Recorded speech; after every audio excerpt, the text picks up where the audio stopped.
ఇన్నల్ మయ్యిత యుఅజ్జబు బిమా యునాహు అలైహి, చనిపోయిన వారికి శిక్షించటం జరుగుతుంది. ఎందుకు? వారి దగ్గర ఏడుపుల కారణంగా అని ముహమ్మద్ సల్లల్లాహు అలైహి వసల్లం గారు అన్నారు.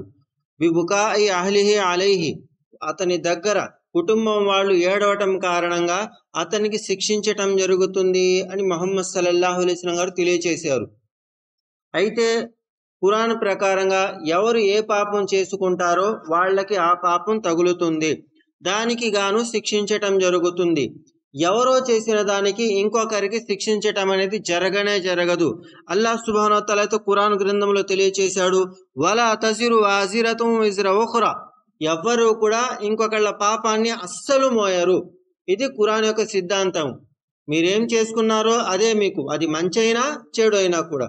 మరి ఎవరో చేసిన పాపము అది మనకు తగులుతుంది అంటే ఇది ప్రత్యేకంగా జరుగుతున్నటువంటి సంఘటన. ఏం సంఘటన? మనం చనిపోక ముందు పిల్లలకి విద్యాబుద్ధులు నేర్పించలేదు. మనిషి చనిపోతే ఇలా చేయకూడదు, ఇలా చేయాలన్న ఏమీ తెలియచేయలేదు. అలాంటి సందర్భంలో వాళ్ళు ఏడుస్తారు. ఏడుపు రావటం సహజము. ఏ మనిషికైతే ఏడుపు రాదో అతని హృదయం కరుడుగట్టుకుపోయినట్టే. ఏడుపు అనేది రావాలి. ఎలాగ రావాలి? ముహమ్మద్ సల్లల్లాహు అలైహి వసల్లం గారు సొంత కుమారుడు చనిపోయాడు. సొంత కుమారుడు చనిపోయినప్పుడు సహాబాలు వచ్చి అడుగుతారు, ఓ ప్రవక్త, మీరు ఏడవకూడదన్నారు కదా, మరి మీరు చూస్తే మీరే ఏడుస్తున్నారు. చెప్పిందేంటి? ఎవరు ఏడవకూడదు అని ప్రవక్త గారు బోధించారు.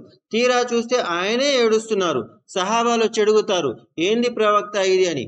ముహమ్మద్ సల్లల్లాహు అలైహి వసల్లం గారు అన్నారు, అల్ ఐను తద్మాఉ, కళ్ళు నీరు కారుస్తున్నాయి, వల్ కల్బు యహ్జను, హృదయం బాధలో మునిగిపోయింది, వలా నఖూలు ఇల్లా మా యర్దా రబ్బు, అల్లా ఏదైతే ఇష్టపడతాడో అది తప్పించి ఇంకా మేము ఏది చెప్పము అని ముహమ్మద్ సల్లల్లాహు అలైహి వసల్లం గారు అన్నారు. వైన్నా బిఫిరాఖిక యా ఇబ్రాహీం లమహజూనూన్, ఓ ఇబ్రాహీం, నువ్వు నా నుంచి దూరం అయిపోయావు కాబట్టి మాకు బాధగా ఉంది అని ముహమ్మద్ సల్లల్లాహు అలైహి వసల్లం గారు అన్నారు. ముహమ్మద్ సల్లల్లాహు అలైహి వసల్లం గారు కుమారుడు ఇబ్రాహీం. ఆ పిల్లోడు చనిపోయినప్పుడు ముహమ్మద్ సల్లల్లాహు అలైహి వసల్లం గారు కళ్ళ నుంచి నీళ్లు వచ్చాయి. ఇది చూసి సహాబాలు అడిగినప్పుడు ఈ నీళ్లు రావటము, హృదయంలో బాధ ఉండటము, ఇవన్నీ కూడా సహజము. ఇంతవరకు బాగానే ఉంది. కానీ ముహమ్మద్ సల్లల్లాహు అలైహి వసల్లం గారు నియాహ అనేది నివారించారు. ఏందిది అంటే, అరబ్బులో వాళ్ళు గనక ఎవరైనా చనిపోతే ఆ సందర్భంలో మేము చనిపోయాక మా కోసం ఏడవండి అని డబ్బులు ఇస్తారు. ఎలా ఏడుస్తారు? వాళ్ళు తమ చేతులతో తమ జబ్బలు పటాపటా కొట్టుకుంటారు, బుగ్గలు ఎర్రగా వాచేలాగా కొట్టుకుంటారు, చొక్కాలు చించేసుకుంటారు. స్త్రీలైతే స్త్రీలన్న గౌరవం కూడా లేకుండా జాకెట్లు చించుకుంటారు. అలాంటి ప్రవర్తన నేహ.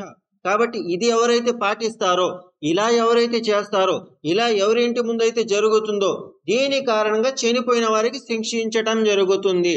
ఎవరో ఏడ్చారు, ఎవరో బాధలు పడ్డారు, ఎవరో మొహాలు బాదుకున్నారు, వాళ్ళు అలా చేయండి అని ప్రోత్సహించారు. కాబట్టి జీవితంలో ఎప్పుడు కూడా ఇలా చేయకూడదు, మన ముస్లింలము, ఇలాంటి ప్రవర్తన మన దగ్గర ఉండకూడదు, ఇలా చెప్పుకోకుండా చనిపోతే గనక వాళ్ళెవరో ఏడ్చినందుకు మనకు శిక్షించటం జరుగుతుంది. ఎందుకు? మనం చెప్పలేదు కాబట్టి. మన బాధ్యత పిల్లల్ని సక్రమంగా పోషించటము, విద్యాబుద్ధులు నేర్పించటము. మన బాధ్యత నలుగురికి, మన చుట్టుపక్కల ఉన్న వాళ్ళకి ధర్మం తెలియచేయటము. ఇది చెప్పని కారణంగా వాళ్ళు ఏదైతే పాపం చేశారో అందులో మనం కూడా సగభాగం ఎప్పుడో పొందేశాము, ఇక చచ్చాక మిగతా సగాన్ని పొందుతాము అన్నట్టు అర్థం చేసుకోవచ్చు. కాబట్టి ఏదైతే ముహమ్మద్ సల్లల్లాహు అలైహి వసల్లం గారు అన్నారో, ఎవరో ఏడిచిన దానికి మనల్ని అల్లాహ్ శిక్షించటం లేదు. వాళ్ళకి సక్రమైన చదువు ఇవ్వకుండా చనిపోయినందుకు మనం చేసిన తప్పుకే అల్లాహ్ మనల్ని శిక్షిస్తున్నాడు. ఇది మనం గుర్తు పెట్టుకోవాలి. అయితే కొన్ని చోట్ల జనాలు ఏడుస్తారు, కొన్ని చోట్ల ఏడవరు. ఇది ప్రాంతానికి ఒక్కోలా ఉంటుంది. మరి వచ్చిన వాళ్ళు ఎవరైతే దూరం నుంచి వస్తారో వచ్చిన వాళ్ళు పక్కన కూర్చొని ఏం చేస్తారు? ముహమ్మద్ సల్లల్లాహు అలైహి వసల్లం గారు అన్నారు, ఇదా మాతల్ ఇన్సాను ఫత్బాహు, ముస్లిం యొక్క హక్కు, ఒక 6 హక్కులు ఉన్నాయి. వాటిలో ముఖ్యమైనటువంటి హక్కు ఏంటి అంటే, అతను చనిపోతే గనక చివరి దాకా ఉండి సాగనంపండి అని ముహమ్మద్ సల్లల్లాహు అలైహి వసల్లం గారు అన్నారు. ఇది ప్రతి ముస్లిం చేయవలసిందే. అలాగే జనాజా నమాజు చదివితే ఖైరాత్, ఉహద్ కొండంత పుణ్యం లభిస్తుంది. చివరి దాకా వెళ్ళి వస్తే గనక 2 కొండలంత పుణ్యం వస్తుంది అని ముహమ్మద్ సల్లల్లాహు అలైహి వసల్లం గారు అన్నారు. మరి అంత పుణ్యం కోసం మనం జనాజాలోకి వస్తాము, చివరి దాకా ఉంటాము. మరి ఎప్పుడైతే చూడటానికి వెళ్తామో అలా వెళ్ళినప్పుడు వాళ్ళకి నచ్చ చెబుతాము. ఏడవకండి ఏడవకండి అని చెబుతాము. ఇది ఒక్కో ప్రాంతంలో ఒక్కోలా ఉంటుంది. కొన్ని ప్రాంతాల్లో మనం కూడా పక్కన కూర్చొని ఏడుస్తూ ఉంటాము. ఇంకొన్ని ప్రాంతంలో ఆ ఏడుపుని ఆపుతాము. ఎక్కడైతే పక్కన కూర్చొని మనం కూడా ఏడుస్తామో ఇది తప్పు. ఇది ముహమ్మద్ సల్లల్లాహు అలైహి వసల్లం గారు నిషేధించింది. మరెక్కడైతే దగ్గర ఉండి ఏడవద్దని చెబుతామో బాధ ఉంటుంది, కళ్ళెంబటి నీళ్ళు వస్తూ ఉంటాయి, మనసు మొత్తం వికారంగా ఉంటుంది. ఇందులో మనం కూడా పూర్తి పాలు పంచుకున్నా కూడా ఏ తప్పు లేదు. ఎందుకు? మనసు అన్న తర్వాత బాధపడుతుంది, కళ్ళెంబటి నీళ్ళు వస్తాయి, అంతవరకు బాగానే ఉంది, ఇందులో ఏ తప్పు లేదు. కానీ ఏదైతే ఎక్కడైతే పక్కన కూర్చొని మనం ఏడ్చాము, వాళ్ళు ఏడ్చారు, గోలగోల చేశాము, దీని కారణంగా చనిపోయిన వారికి శిక్షించటం జరుగుతుంది. వాళ్ళే తప్పు చేయలేదు, కానీ మనకు విద్యాబుద్ధులు నేర్పనందుకు మనం అలా చేస్తున్నాము. మన ప్రవర్తన ఇలా కాదు, ముహమ్మద్ సల్లల్లాహు అలైహి వసల్లం గారు ఇలా ఏడవటానికి అంగీకరించలేదని చెప్పుకోలేదు కాబట్టి మనం చేసిన తప్పుకే అల్లాహ్ మనల్ని శిక్షిస్తాడు. దీంతో మనం జాగ్రత్త వహించాలి. నలుగురికి ఇలా చెప్పుకోవాలి, మనం ఇలా చేయకూడదు, ఫలానా చేయాలని. అలాగే చనిపోయిన ఇంటికి, జనాజా ఇంటికి ఎప్పుడైతే మనం వెళ్తామో ఆ తర్వాత ఆ దగ్గరలో మన చుట్టాలు ఉంటే వాళ్ళ ఇళ్ళకి వెళ్ళకూడదు అన్న ఒక మూఢనమ్మకము, ఒక దురాచారము ముస్లింలలో బలవంతంగా దూర్చటం జరిగింది. మన బంధువులే చనిపోయిన వాళ్ళు కాకుండా ఆ దగ్గరలోనే మన బంధువులు ఉంటే వాళ్ళ ఇళ్ళకి వెళ్ళొచ్చు, ఏ తప్పు లేదు. పైగా మేము వెళ్తామని వాదించినా కూడా పుణ్యం వచ్చేస్తుంది. ఎందుకు? ఒక సమాజంలో ఉన్న మూఢనమ్మకాన్ని వ్యతిరేకించాం కాబట్టి. సమాజంలో ఒక మూఢనమ్మకం ఉంది, జనాజాకు వెళ్ళొచ్చిన వాళ్ళు బంధువుల ఇంటికి వెళ్ళకూడదన్న మూఢనమ్మకం ఉంది. దీన్ని ముహమ్మద్ సల్లల్లాహు అలైహి వసల్లం గారు వ్యతిరేకించారు, మనము వ్యతిరేకించాల్సిందే. అందరూ అలా భయపడుతున్నారంటే వాళ్ళు భయపడతారు, మనం భయం లేని వాళ్ళము, నమ్మకం అల్లాహ్ సుబ్హానహు వ తఆలా మీద ఉన్న వాళ్ళము. కాబట్టి ఎలాంటి భయాలు ఉండకూడదు అని ఖురాన్లో చెప్పడం జరిగింది.